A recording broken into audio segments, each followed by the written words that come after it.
Hello YouTube, this is SKillous, and today we're finally gonna watch some PvPs, because many of you requested PvPs in the comment section, although PvPs are not very popular on YouTube usually, but I'm still trying to make your wishes come true at this YouTube channel. So today we're watching PvP, and Stats is playing. Stats is probably one of the easiest players to copy, because he's usually very focused on game plans rather than strong execution.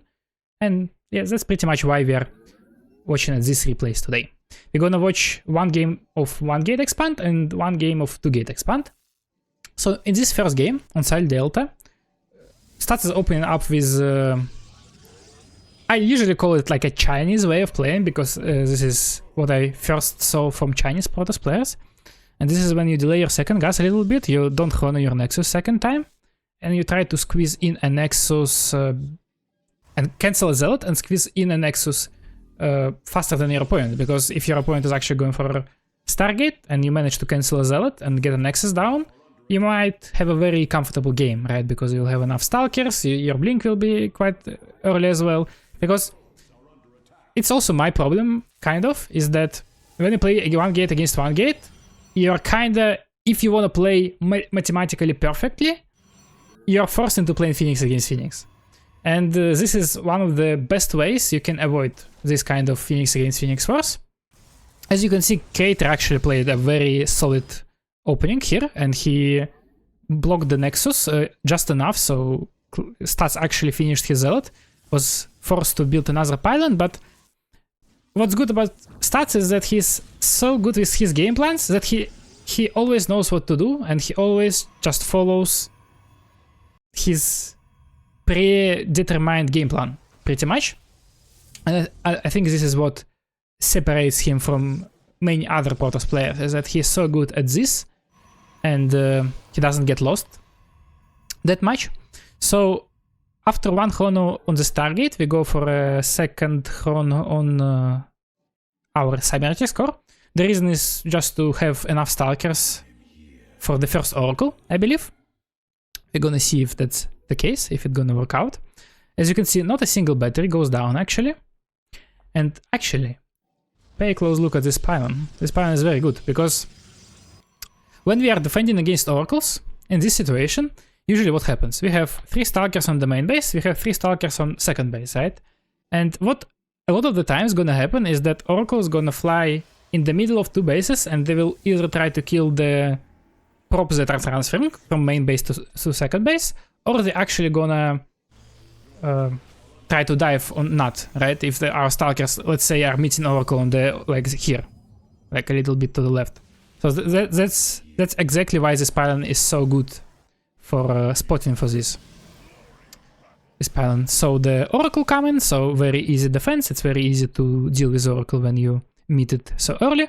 And as you can see, a very quick Twilight, and also no batteries at all. So Stats feels very comfortable now. Let's look at the worker count. He's up 7 probes, even 8 at times. So although there are 2 Oracles in the sky, which is obviously not very pleasant usually, but still the opening went quite well for Stats, although Creator played this out as good as you can, I think, because he was going for a block, right? So Stats didn't really manage to cancel a Zealot, and it resulted in a very solid opening for him. Okay, it won't be as easy to take this third base. Collapse are also coming, killing the probe. A very serious pressure actually from Creator right now. Adepts are teleporting to the main base, but there is no Oracle coming. So okay, Oracles are coming now. They start targeting probes, gets 2 probe kills, 6 probes killed total. And actually a very, very nice moves by Creator. The only disadvantage for him now is that he probably will be consistently behind in Stalker count, because obviously every single Adept is pretty much 1 Stalker that you're missing, right? So even if you kill many probes, it's still not always transfers in a very big advantage. Let's put it this way. I hope it makes sense. So now we get a third base, we get a Robo. Robo is like once again, Stats just wants to play safe, right? And Robo is required because he has no sentries, so he couldn't really scout if his opponent is going for DTs or is he going for like a 2-base committed pressure. And in both cases we need this Robo, because we either need Observers or we need Immortal. So that's why we go for Robo. Of course, in ideal situation, in ideal world, you want to delay your Robo for a bit and get Forge as soon as possible, but in this case we just don't have enough scouting information to make this come true. 5 Stalkers on the main base, yeah, a little bit too much, I just wanted to say that. So 2 are transferring, usually 3 is more than enough to deal with 2 Oracles if you're paying close attention on the minimap. And also another nice spotting pylon behind the base to see if Oracles are coming so we can react in time. A battery, as you can see, a very slow-paced game. He's just trying to make sure he is putting all the units in right positions, that if he loses probes, well, it was more committed than just one Oracle. Okay, actually a very unpredictable attack. Stalkers blink in, Oracles are also coming from the other side. Shield battery recharge is working, but I'm not sure if it works out that well for our orange Protoss creator. He lost an Oracle, killed 3 probes, which is definitely not enough for this committed of attack.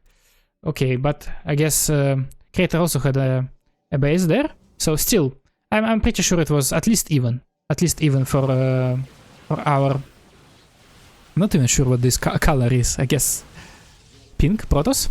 Okay, this Oracle though is a very big pain for Stats now, because he manages to kill 8 probes. It dies in the end, so maybe it frees up a little, frees up some extra supply for Stats, right? Because you don't have to leave like any Stalkers at your bases anymore.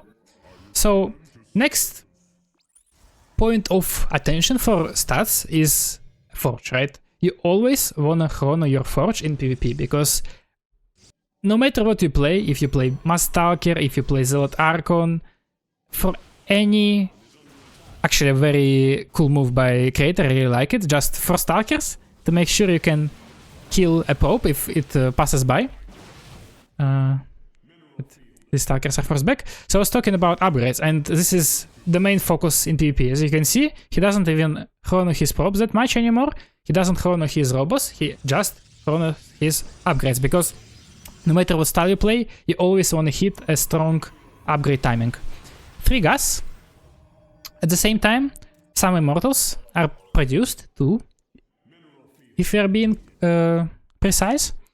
And now, after initial defense with Stalkers and Immortals, we transition into Archon Zealot.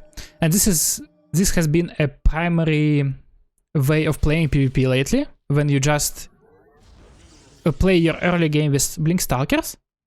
You can be a little bit more aggressive. Actually, a very nice catch with this Observer, so the Adepts, but yeah, nice Zealot warping, made sure there is no damage dealt with this. And now we go for Templar Archives. To be honest, a slight mistake by Stats, it's a bit too late.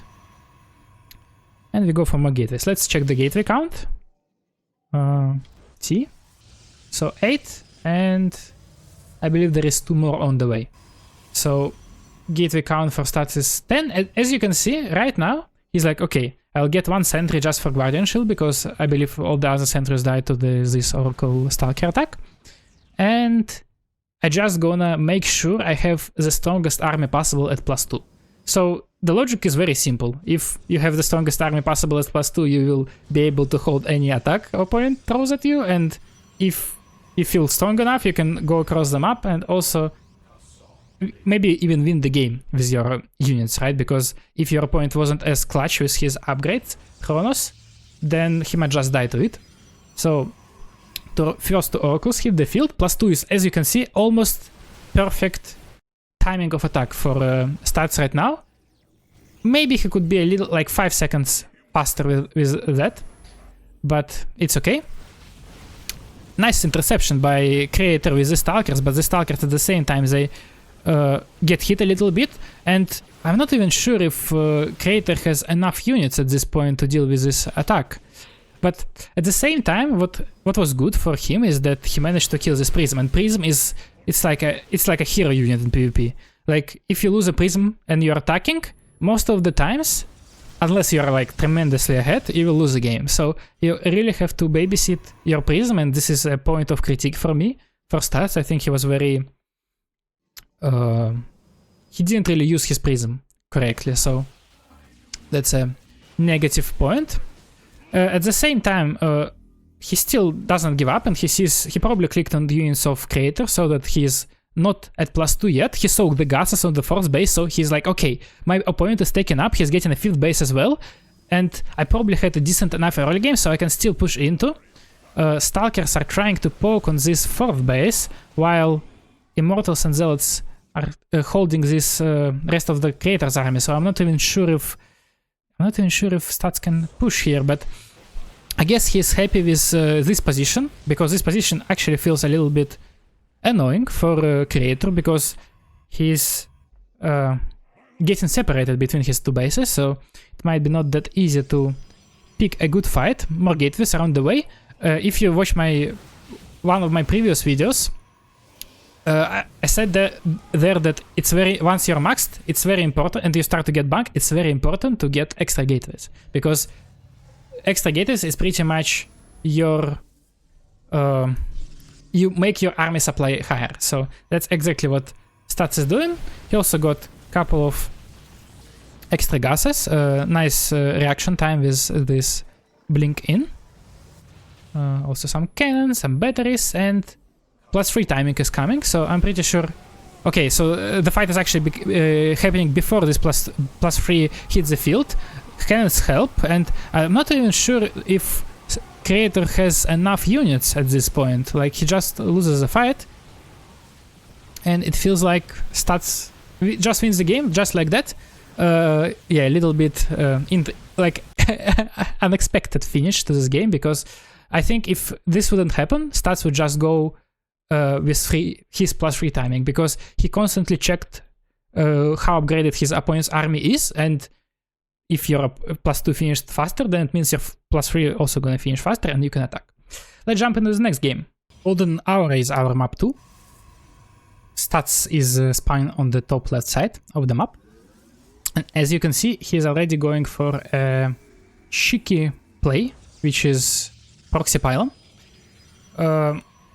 It might be not that efficient if we are talking about lower levels, because this is very professional level kind of mind games, because you go across the map, you put a pylon on the other side of the map, and you pretty much tell your opponent, hey, I don't have a second pylon on my main base, so I definitely have something proxied, and your opponent pretty much has to guess, right, if there is a Stargate, Robo, Gateway, or just a pylon without any tech on it.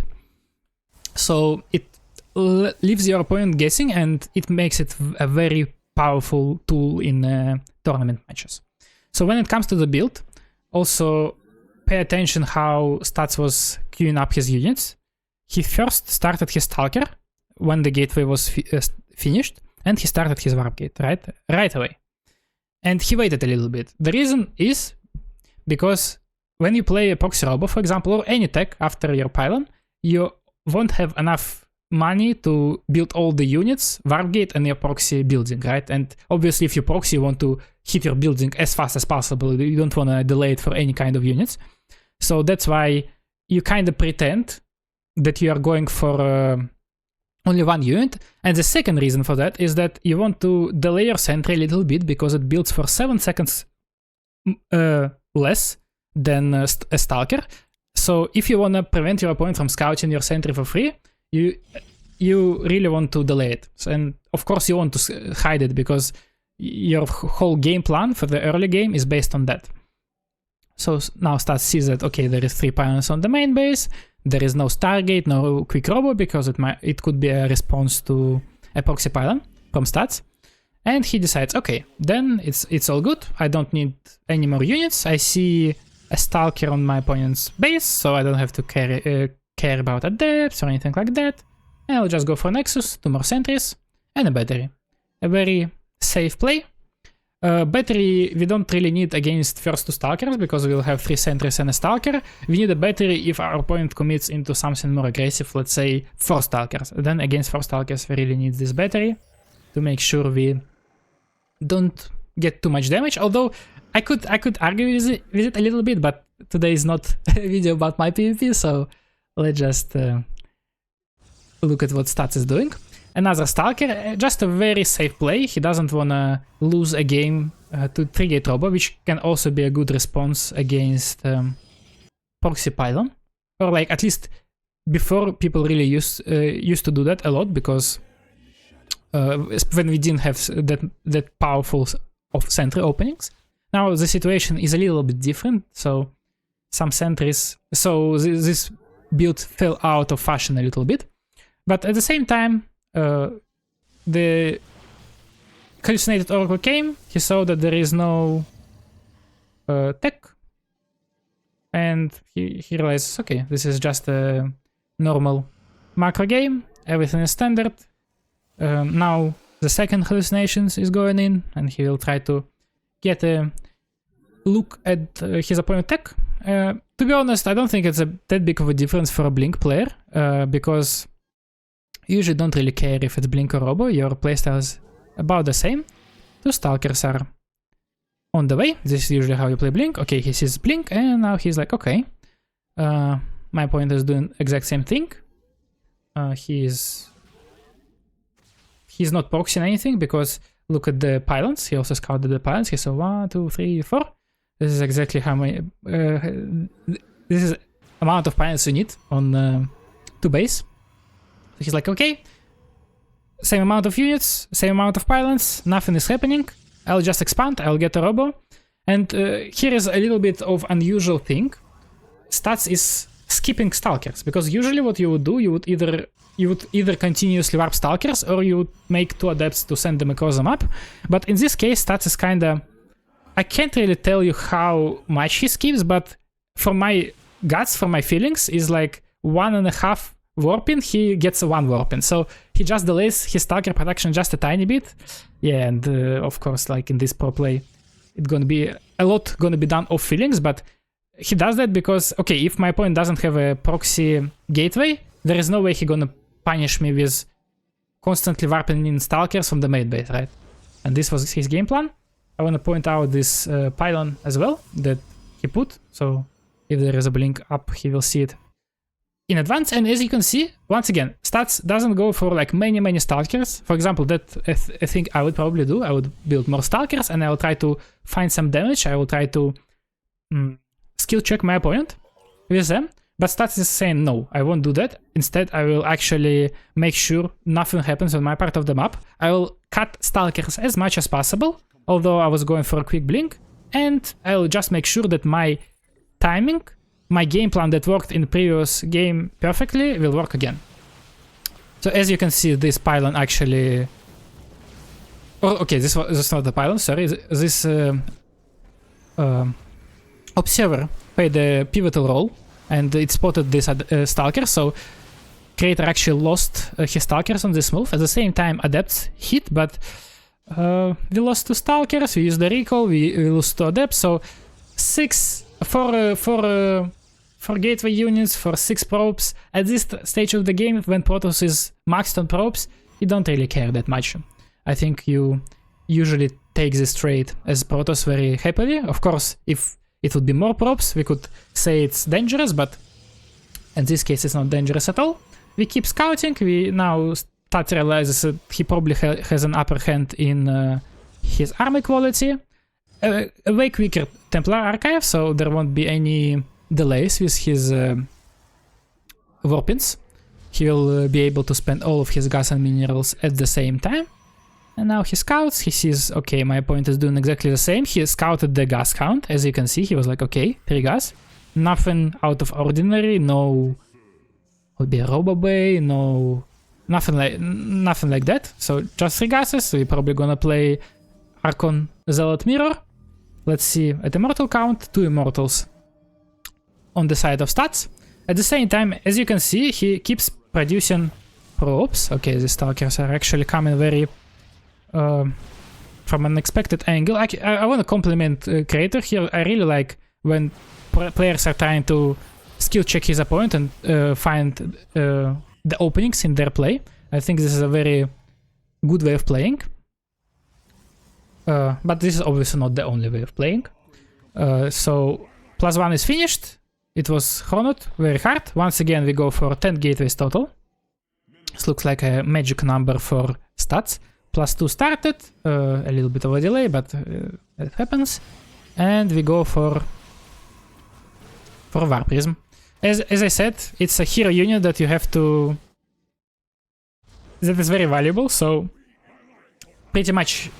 And you obviously don't want your robot to be inactive, right? You always want your robot to produce units.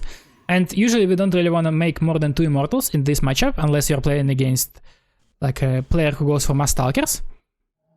So yeah, a very logical decision after a couple of Observers, couple of Immortals is making a War Prism. And even without this upgrade timing, Stats feels very comfortable because yeah, his early game was at least decent, and he feels confident enough that he can be on the map and he can actually force his advantage now even further. The Stalkers are a little bit stuck on this Zelnaga tower. It's very hard to fight with Stalkers against Stalker Zealots, even if your opponent has less Stalkers than you, because Zealot's gonna tank, Stalkers gonna blink in, and Stalkers are very good counter to Stalkers because they make deal bonus damage to them. So now the lead is in Stats' favor in terms of units lost. So he now he understands, okay, I probably have a advantage in an army because I A, have 2 Immortals, B, I skipped my Stalkers, and C, I also got some good value with my units. 2 more Archons, kills an Observer, and as you can see, he takes it very slow, right? He really wants to get his +2 ready. Gets 2 gases, I think 2 gases. Okay, he just checked, as you could see, he looked at his main base, he checked that, okay, +2 is finishing, this is the moment to go. This is the moment to go because at least we're gonna fight even, and maybe my opponent won't have an upgrade. As you can see, he forced a battery overcharge. This is exactly what we were looking for. So we don't fight with battery overcharge. Now battery overcharge is in the back, so it's running out. Pulls back a little bit, gets another cannon on the main base. Here he sees that, okay, my opponent is actually not perfectly ready on this side, so maybe I can keep pushing forward because our armies are the same. There is no shield battery overcharge. My army should be a little bit better than my opponent's.